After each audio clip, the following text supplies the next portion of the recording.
Good morning, everyone. I'm Terry Austin. I represent the 19th House District, which is City of Covington, Alleghany County, Botetourt County, and over into Bedford County. And my name's going to be on the ballot again in November to my fourth term in the legislature. It's been my privilege to represent you all. I think we've tried to make positive change here. I think we've been successful with some things.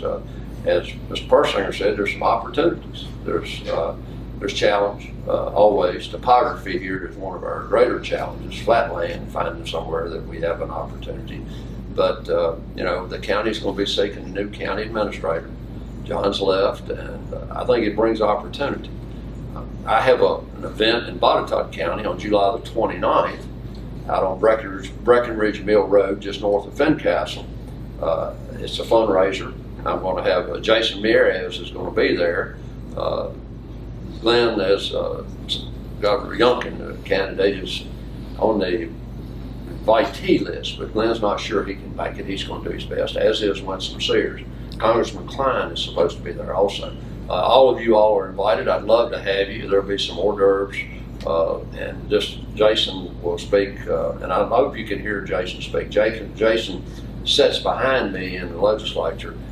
His mother brought him here from Cuba at an early age. He's done very well for himself. He's a very serious individual. He'll make a great Commonwealth Attorney General. But I personally just want to ask you for your vote. We're going back in Richmond for the upcoming special session on August the 2nd. We have $4.3 billion to appropriate. The state is flush with money. I've never seen anything like it. Seriously, I mean, it's just unreal, and I'm real concerned what's going to happen when the federal money stops flowing.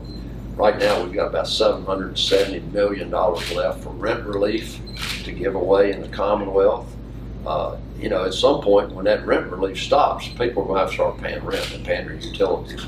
We've got to get people back to work. We've got to get them off of unemployment, $600 subsidy.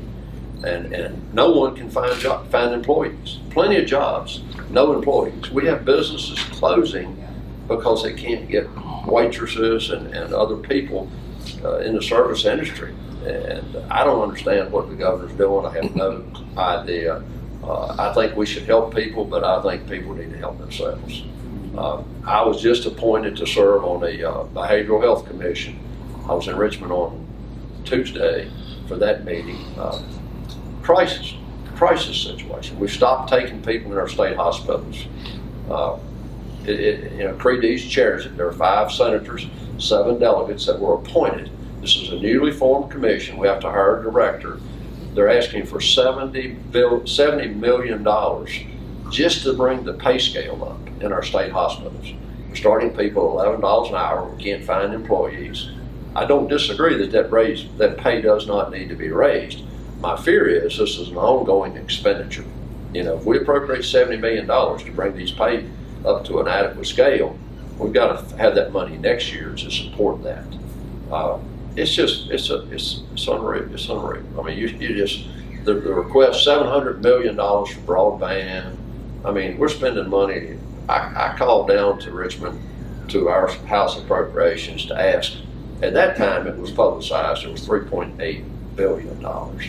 So I said to somebody, how are we going to go about appropriating this $3.8 billion? And this individual said to me, well, Terry, let me correct you. It's not 3.8, it's 4.3. We overlooked $500 million.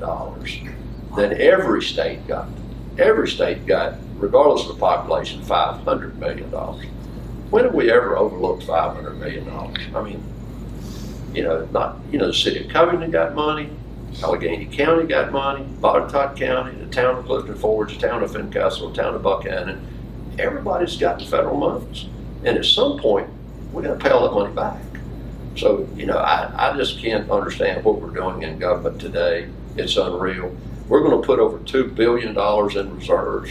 And fortunately, we have legislation that says if the revenues exceed the expectations, a certain percentage has to go into the rainy day fund or the undesignated fund balance, and that's going to be over $2 billion this year. So we are saving some money, but I'm real concerned with the federal dollars that are flowing in. So we're going to be going back on August the 2nd.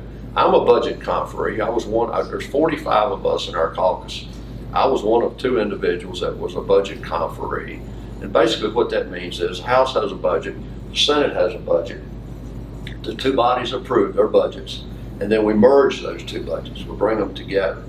So there were 5 Democrats, 2 Republicans. I was one of the 2 Republicans. On the House side, the Senate has 5 individuals, and we meet collectively for each committee that is in the 2 bodies to decide how we're going to merge those budgets together. So it gives me an opportunity to have voice in where appropriations go and things of that nature. But, you know, I don't know the process right now. No one knows. It's not been disclosed. Whether we're going to go to Richmond on August the 2nd, I'm going to be able to put in budget requests as an individual of the body, the House. Everyone, typically in a regular session, we can all put in budget amendments. And budget amendments are heard by the individual committees. Then they go up to appropriations, are heard by committees and appropriations, are either approved or denied, and then we produce a budget. What I'm hearing is the governor's going to produce a budget for this $4.3 billion. The Democrats are going to produce their budget, and I don't think we the Republicans will have an opportunity to make any requests for funding. So I don't know yet, but it's going to be interesting to see. I got an email last night.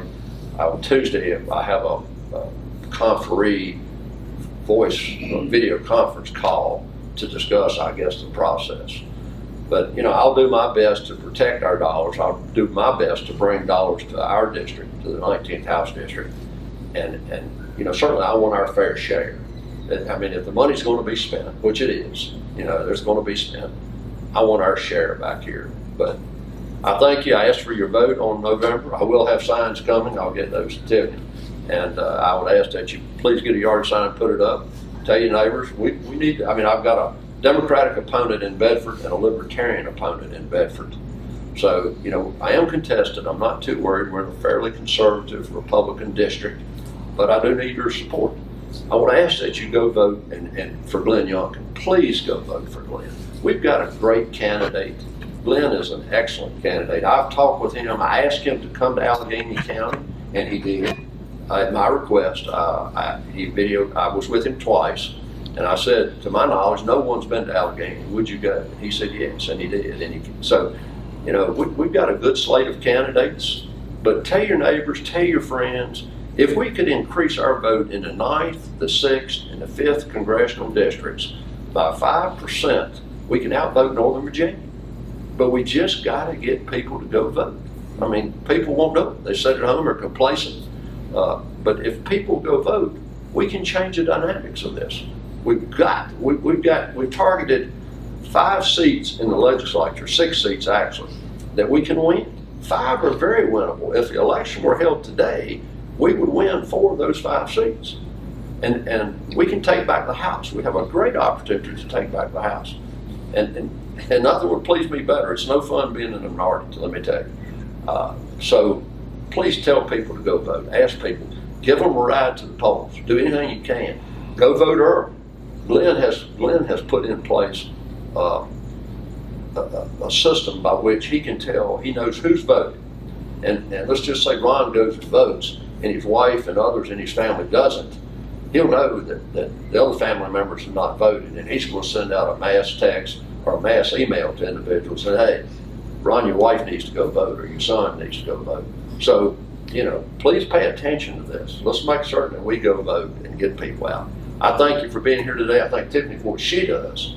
I tell you, we're growing. This unit's growing, and this is important that we engage ourselves in this community and we protect the values that we believe in.